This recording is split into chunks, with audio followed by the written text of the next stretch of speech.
everybody, to the Nightly News Podcast. This is Professor Paul Miller, and I'm so honored to be joined by the head coach and Esports director, Mikeal Pecot. Mikeal, welcome back to the podcast. Nice. Thanks for having me, Paul. Excited to be here. You know, one of the really cool things that I remember in my recent memory from our athletics here is last fall season, the Knights esports team bringing home a national championship in Rocket League for really your first year of competitive esports. I mean, let's start there. Let's talk about that, because when you say the words national championship and Central Penn College in the same breath, that's something major that we got to talk about. So that's why we wanted to have you back. We'll also talk a bit more about the upcoming season, but let's go back to last fall, the Rocket League finals. Tell me a little bit more about that experience and how the Knights ended up bringing home the national title. Yeah, I got to say it was a great experience. All the guys were locked in and like throughout the whole season just went undefeated and I mean like annihilated the competition. Like I don't think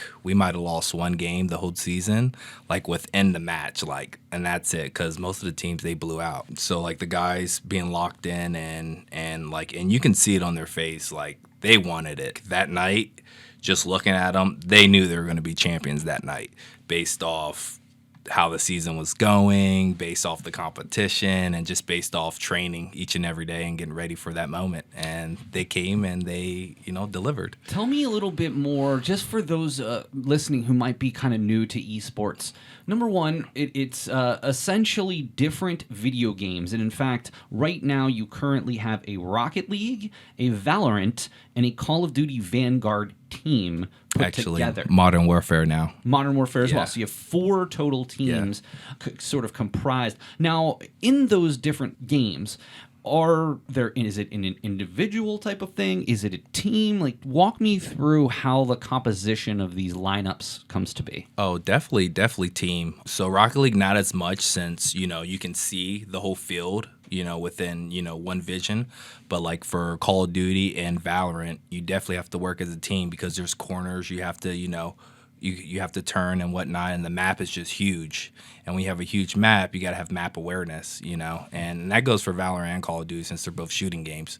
And just the communication. So like you have half your team on one side of the map, other half on, other half of the team on the other half of the map, and like just communicating so people know where enemies are, how many are left, who's, who got killed, who's still alive. So I think it's definitely a team game for those two. And even Rocket League, like you have to communicate because once you get to the higher skill levels, passing becomes involved. And when you pass, you got to make sure your teammate, hey, passing it to the right, make sure you're there. So now, for people, again, who might still be new to esports, tell me a bit more about the rise of this as a competitive college sport over the past handful of years, because it's still relatively new in the minds of athletics at the college level. Right. Oh, yeah. I see a lot of interest, more and more interest every semester, we go through, because the kids are realizing that it's a competitive sport, not just a club. So a lot of colleges actually have esports as a club. That way the academics, I think, aren't tied into it as much. Right. But since we're a competitive sport here, the kids, after they realize that, they know that it's a varsity sport, as if you're going out for basketball or baseball. So I think that lights something inside some gamers where like, hey, I like playing competitive. I like showing you I'm the best at this game. So throughout the semester, I've just seen more and more interest, and people want to join, especially after winning the championship. And yeah, I'm excited. Like the recruitment list that I sent out to Casey, it has like hundreds of people on it. Because, the upcoming semesters, people just, the more and more esports gets out there, the more and more people know about it. Well, and I think that that's probably one of the challenges for, let's say, new students. I mean, I think at the high school level and the recruiting level, I think the students understand competitive gaming. Yeah. But have you ever had the opportunity to speak with any parents about it and kind of try to explain how serious this is taken, the same as it would be basketball or volleyball or softball or baseball on our campus? Absolutely. Yeah, the parents are a little bit tougher to get, because a lot of them see it as just gaming, and I try to express to them that we actually incorporate STEM into gaming, so science, technology, engineering, and mathematics. That way, once our students graduate, they get that experience where they can take that onto their career fields and not just, we're not just gaming. We're learning communicational skills, positioning, strategic skills, like more than just gaming. So that's how I draw the parents in. But yeah, you're right. Like as it's go on, like the kids explain to your parent, "Hey, mom, I can't pause the game. I'm playing on, I'm playing online." So they start to get it a little bit more and more. Okay, so as we rewind back, even coming into the fall season was really your first season in competitive esports here at the college. Right. How did you put this team and how did you compose this team that ended up allowing them to be so successful and ultimately bring home the national championship? Like, let's go back to the beginning of the season. What were some of the things that you did early on to sort of plant the seeds for this ultimate national title? To be honest, the team kind of formed itself, like just from Jeff being in the lab. He was the only one really in the lab all day. And then like as more and more students came in there, like, "Oh, I play Rocket League too," because it's very rare to find like a really good Rocket League player. So from the beginning, like just instilling in them, hey, make sure, your air dribbling skills is on point. Make sure your ball control is on point. Make sure your, defending skills is on point. So I lay out these bullet points for them to practice at practice and on their free time. And, once I have seen, like, I think our players pretty much mastered everything I've asked of them, which is what led us to the championship. So I think just laying down the ground, the foundation of what's going to build us to take us to a championship is, I think, what did it for us. So the fall season ended, I believe, in November, if I'm not mistaken. Yes. And again, with a national championship in Rocket League and esports. As we move to spring, we are going to be fielding those 4 teams. You said Modern Warfare, three. Modern Warfare, Valorant, and Rocket League are the 3 that you're playing coming up in the spring. Yes, sir. So tell me a little bit more about some of the perspective moving into spring. Okay, you're on this, euphoric nature coming from this national championship. Well, how do you follow that up at this point? I know, and I think that's what we're struggling with is following up with that, because now that we're champions, I believe NACE has placed us in a different conference with a little bit more competition. And it has not been as friendly to us this season as fall season. So, like, we're no longer blowing people out. It's literally games are 3-2, 4-5. You know what I mean? They're really close games. So I did want to talk about NACE because we, for our esports, are in a different sort of bracket, different conference than we would be in our other athletics. Right. The Central Penn plays under the USCAA conference for other sports that we play, whether that be basketball, baseball, soccer, etc. We play in the USCAA conference. Right. This is through NACE, and this is a national organization. Yes. And you have played, we were kind of talking about this off air, you have played schools from all over the country, including schools like the University of Michigan. Yeah. I mean, you are playing huge schools from all over the nation. So on one hand, I mean, that's great, right? You have this opportunity to get the best, play the best of the best. And, as a former baseball player yourself, to be the best, you have to beat the best. Exactly. But also to get better, to improve, you got to play good competition. Absolutely. And so how do you believe that even though maybe the games, you're not blowing people out quite as much, how do you think that the quality of people who you are playing is ultimately going to help your team improve down the road? Yeah, I definitely see them improving down the road with the people we're playing based off the skill level. So you can see the skill gap from last season till now. We're not blowing out teams. Teams are actually beating us. I like this because when we lose, you can see it in the players' eyes that, all right, they're going to hold on to this loss. This is going to make them work that much harder to be that much better for our next game. So I actually like the losing, I mean, don't get me wrong, being undefeated, our first season was great. But you got to like the competition because that's how your skills improve, like you said. Well, it's almost like when you hear like a football coach or a basketball coach after a team goes on a real long winning streak and then finally they're tripped up and lose a game.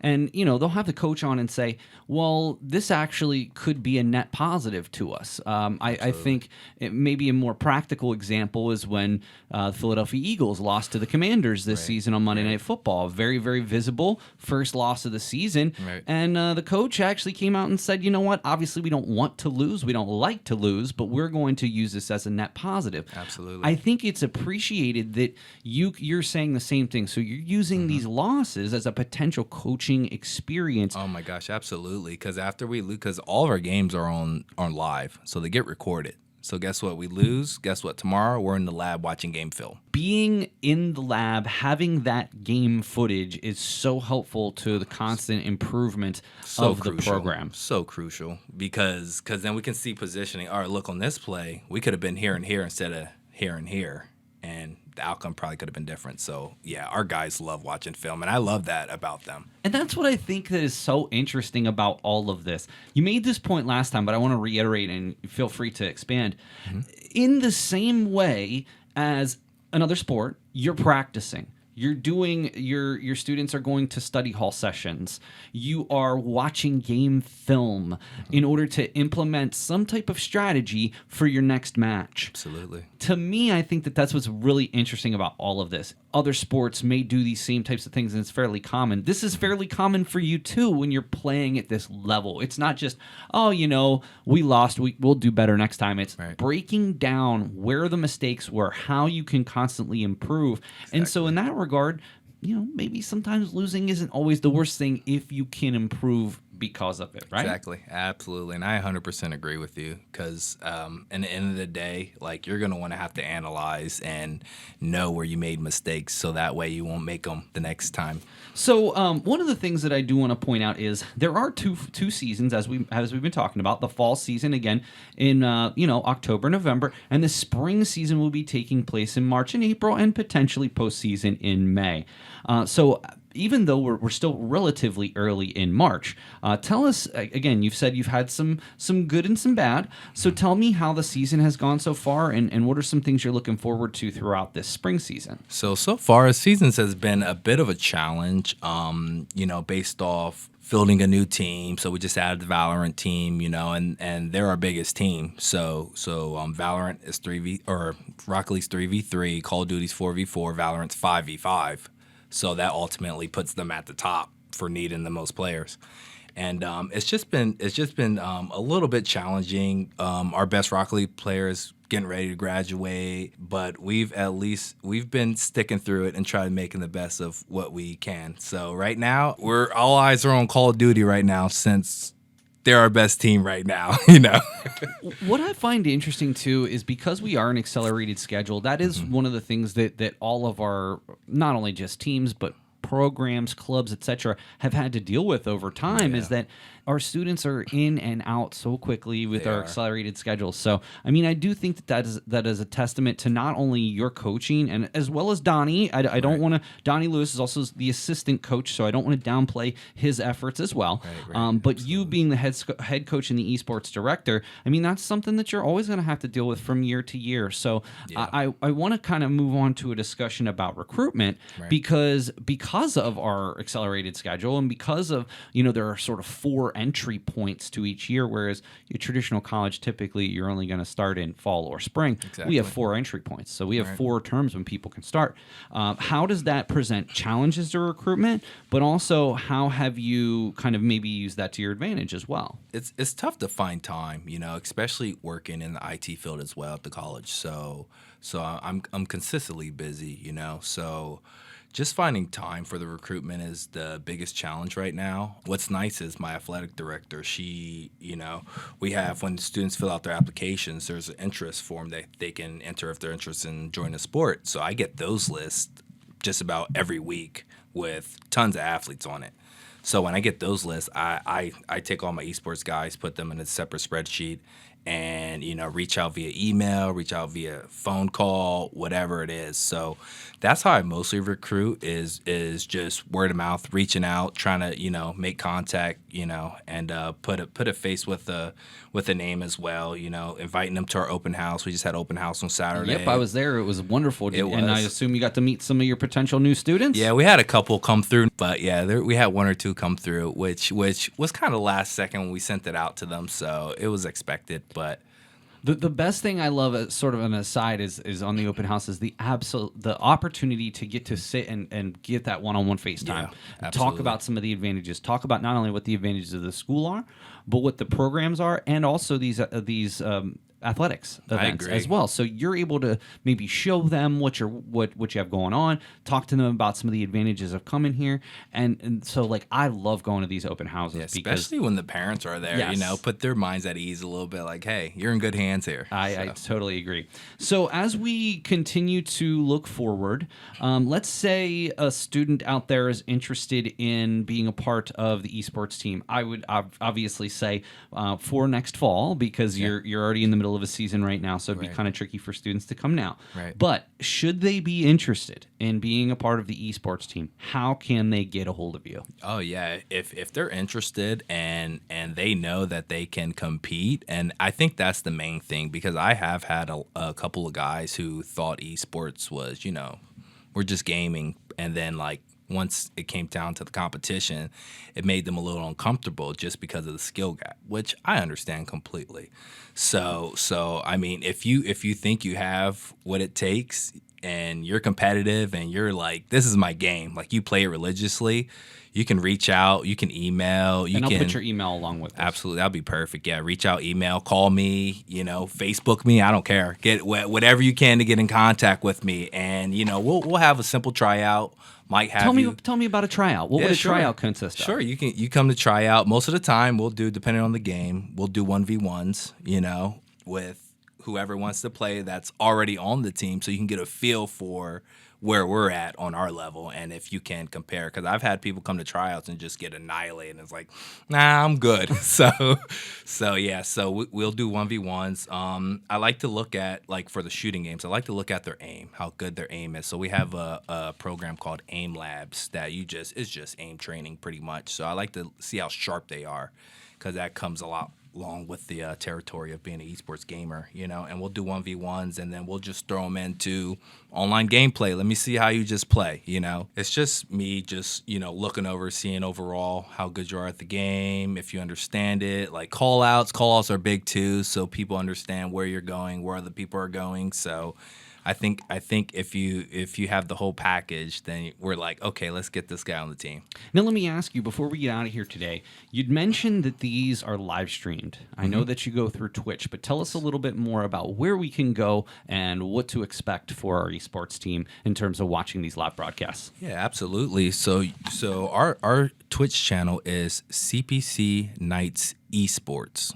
So if you type in CPC Knights Esports, we should pop right up, no problem. And how our live streams go is pretty cool, because a lot of the games have what's called spectator mode, where as the coach, I can get in the lobby with them and switch my role to spectator. That way I can switch every angle. I can view this player's angle, I can view camera angles. So when you get on there, that's what it's going to look like. It's you're going to actually look producing hectic. the show too. Oh, 100%. I'll even get on there and announce sometimes if I'm feeling a little froggy. So. Now in there, are you able to communicate with the players during this, or when you're in spectator mode, you can't really do that? No, not in spectator mode, unless we're like in a Discord channel together, then I can. But I don't like to, because I don't like to interfere with the players. I like them just communicating with each other. And work with them in like film study sessions and other discussions afterward, not so much during the contest. Exactly, because they know Coach plays all these games, so they already know what I'm going to say. They already know it's coming. So, well, I just want to say, number one, again, and I'm sure you've been congratulated 1,000 times, but congratulations on the national title. That's something no one can ever take away from you. And certainly since I've been here, that's the first national title that we have ever had that I'm aware of in any sport. And what's even crazier, Mikeal, is that it was your first season. I mean, I guess in one respect, it's sort of a blessing and a curse, right? It's a blessing, like, oh my gosh, our first year we won the national championship. Right. That's amazing. But on the other hand, it's like, okay, well, now we have to maintain that. You know what I mean? Yeah, the bar is set high. Yeah. So I mean, it's a blessing and a curse. But honestly, no matter what, that's something that these kids will remember, and our institution will remember forever. I agree. The fact that you were able to lead our team to a national title very early. And again, that is going to set the stage. That's going to be a recruiting pitch. Hey, come play with the national champions here at Central Penn College 100%. with our esports team. It may be new, but this is what we're working with, and this is what we have going on. You've got two great coaches between you and Donnie Lewis, and we are just so proud of you, and I'm going to continue to champion everything you do going forward. So, Mikeal, I wish you the best of luck in this spring season, and again, if anyone's out there listening or knows somebody who's interested in getting into competitive gaming, I'll put Michael's email along with this, and I just encourage him to reach out to you, and you can get him from there and bring him to campus and get him in a tryout. Absolutely. I truly appreciate it, Paul. Oh, it's my pleasure. Well, Mikeal, and again, you can always go to centralpennknights.com to get some more information about when you're going to be playing these matches, and you can always go to twitch.tv and search for CPC Knights Esports to watch not only the production of Mikeal, but also sometimes broadcasting too. Absolutely. So, well, Mikeal, again, thank you so very much for being Paul. here today. It is just our pleasure to continue to get to work with you and see just the wonderful things that you're doing. So, again, congratulations, and we look forward to a very successful season here in the spring. Thank you so much, Paul. All right, well, that's going to do it for this episode of the Nightly News Podcast. Special thanks go out to the Esports Director and head coach of the Central Penn Knights Esports team, Mikeal Pecot. We'll see you again next time on the Nightly News Podcast. For the Nightly News, this is Professor Miller. Hi, I'm Shauna. And I'm Denise. And I'm Adrienne from the Pirate Life Podcast, and you're listening to the Nightly News Podcast. Arr! This is Nightly News correspondent Sarah Whitmire with the winter 2023 episode of the Nightly News Brief. This news podcast features audio versions of the stories from our student reporters, articles by Abby Bresky, Sarah Walters, Molly Peters, and Professors Paul Miller and Michael Liro-Limpi are all featured in today's episode. Recent corporate communications graduate Dylan Bowman captured a first-place honor in the sports photo category in the Pennsylvania News Media Association's 2023 Keystone Media Awards for Students. The photo, the Knights welcome home Stephen Armstrong after his mammoth grand slam in Game 1, appeared in an April 24th, 2022 story in the Nightly News, Dreams Do Come True as Knights sweep doubleheader at FMB Field. The win in the P&A contest was the category for four-year colleges and universities with enrollment of fewer than 10,000 students. In an email to the Nightly News, Bowman shared that, quote, "It really was a shock to have one of my photos placed in such a large statewide competition. I am honored that I was able to be a part of the Nightly News Media Club and to take awesome photos of all the events and sports I was involved in," end quote. Paul Miller, co-advisor of the Nightly News and who participates in and mentors students who produce Central Penn sportscasts, said, quote, "This award verifies what the Central Penn College community, especially those who follow the athletic coverage of the Nightly News, already know. Dylan is one of the best sports photographers in the region. The way he captured the pure joy of the Knights in that one photo illustrates his artistic nature for his craft. Congratulations to Dylan for his continued work with the Central Penn Athletics," end quote.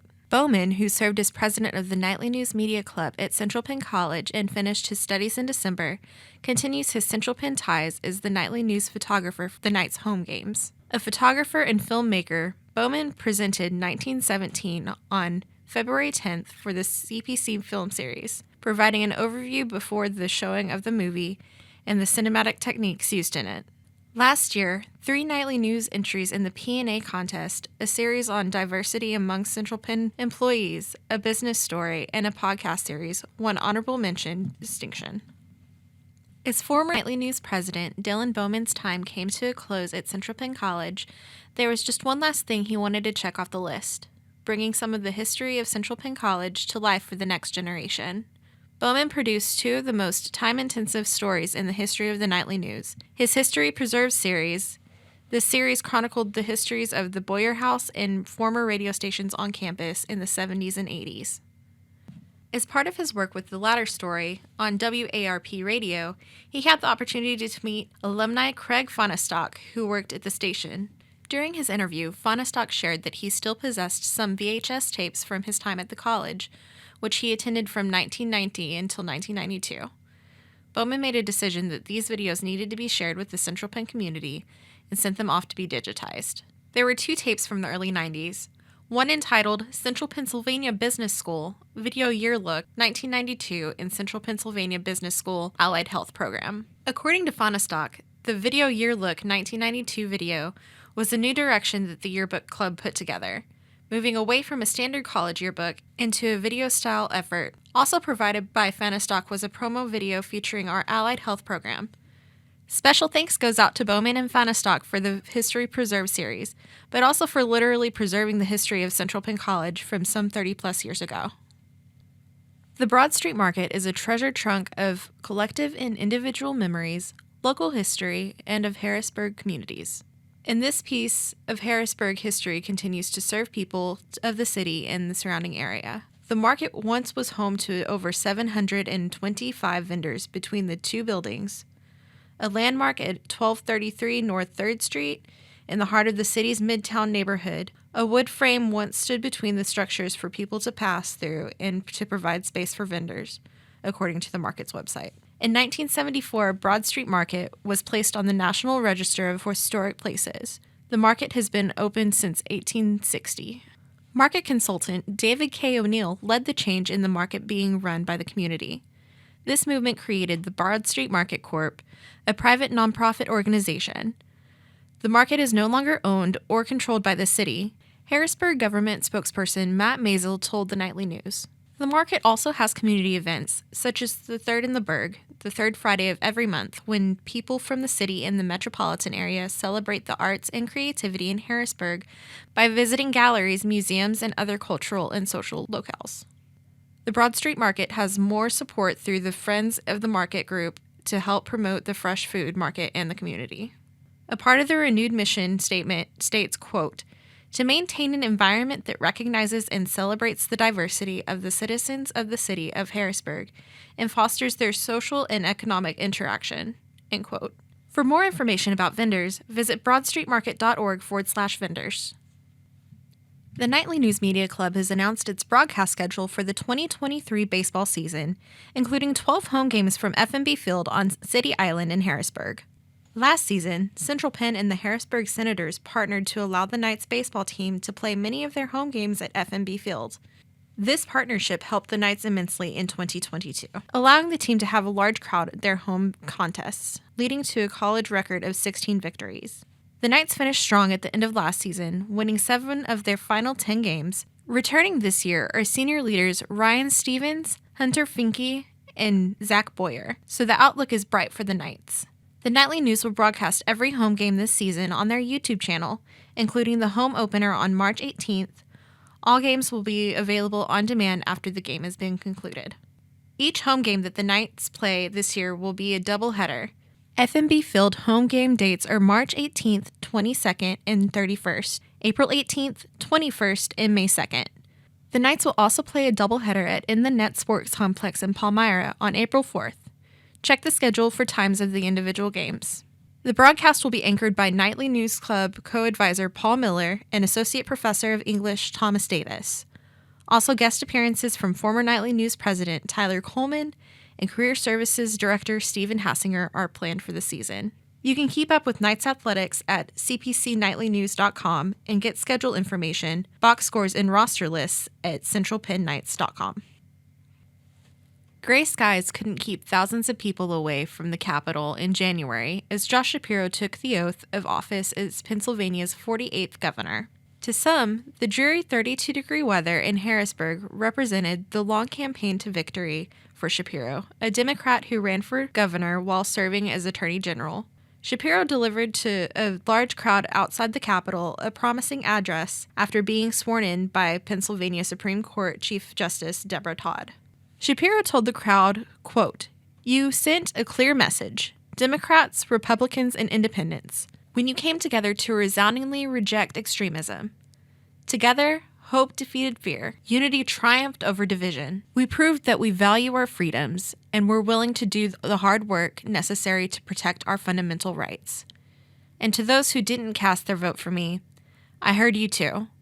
And I will do my best every day to be a governor for all Pennsylvanians." End quote. The diverse crowd, which included blue-collar workers seated next to the white-collar workers, people of many ethnic and racial backgrounds, and citizens of young and old, seemed a testimony to Shapiro's promise in the wake of record-breaking election victory. Shapiro's inauguration reflected themes of justice, strength, unity, service, tolerance, and inclusion. A theme reflected in Todd using 3 Bibles to swear Shapiro in. One was a family Bible, which Shapiro had been sworn in every public office he has held since 2005. These offices include State Representative, Montgomery County Commissioner, and Attorney General. The second was a Hebrew Bible he acquired after the 2018 mass shooting at the Tree of Life Synagogue in Pittsburgh, which survived unharmed. The third Bible was from the Weizmann National Museum of American Jewish History in Philadelphia, which belonged to Herman Weizmann, a U.S. soldier who carried the book while fighting in World War II. Shapiro, who practices and is open about and proud of his faith, is the Commonwealth's 3rd Jewish governor after Milton Shapp and Ed Rendell. Carol Reddick of Philadelphia sang the national anthem, leaving the crowd moved. The Pittsburgh Youth Chorus, Hazleton Area High School Marching Band, African Episcopal Church of St. Thomas Choir from Philadelphia, and the Lincoln University Choir also performed. Shapiro ended by saying, quote, "And so, with my faith firmly rooted in we the people of Pennsylvania, with my heart open to others and my eyes fixed ahead, I am prepared to do my part to move our Commonwealth forward. Thank you for this honor." End quote. This has been news correspondent Sarah Whitmire with the winter 2023 episode of the Nightly News Brief.